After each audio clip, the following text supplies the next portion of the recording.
மற்றும் ஒரு அண்மை செய்தி, கரூர் நகர சரக காவல் துணை கண்காணிப்பாளர் செல்வராஜ் சிபிஐ அலுவலகத்தில் விசாரணைக்கு ஆஜராகி இருக்கிறார். மேலும் விவரங்களோடு இணைகிறார் செய்தியாளர் பிரபாகரன். வணக்கம் பிரபாகரன், விவரங்கள்.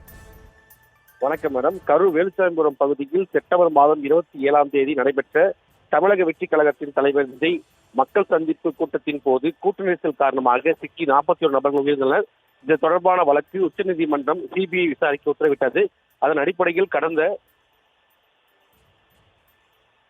மாதம் 17ஆம் தேதியிலிருந்து கரூர் சுற்றுலா மாளிகையில் தங்கியுள்ள சிபிஐ அதிகாரிகள் பல்வேறு கட்டங்களாக விசாரணை நடத்தி வருகின்றனர். வேலுச்சாமிபுரம் பகுதியைச் சேர்ந்த பொதுமக்கள், வியாபாரிகள், ஆம்புலன்ஸ் ஓட்டுநர்கள், காவலர்கள் கூட்ட நெரிசலில் சிக்கி காயமடைந்தவர் என பல தரப்பினரிலிருந்து விசாரணை நடத்தப்பட்டு வருகிறது. தொடர்ந்து உயிரிழந்தவர்களின் உறவினர் 9 பேரிடம் நேற்று விசாரணை நடத்தப்பட்டது.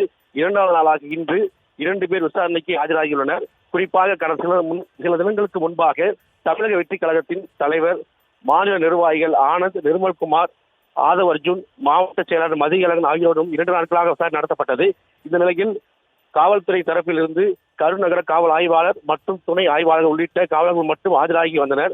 முதல் முறையாக டிஎஸ்பி செல்வராஜ் ஆஜராகியுள்ளார். டிஎஸ்பி வாகன ஓட்டுநர் ஏராளமான கோப்புகளை விசாரணைக்காக எடுத்துச் சென்றுள்ளார். கோப்புகளில் விஜய் பிரசாரத்தின் போது பாதுகாப்பு பணியில் ஈடுபட்டிருந்த காவலர்களின் வருகை பதிவு விவரங்கள் அடங்கியிருப்பதாக தகவல் வெளியாகியுள்ளது.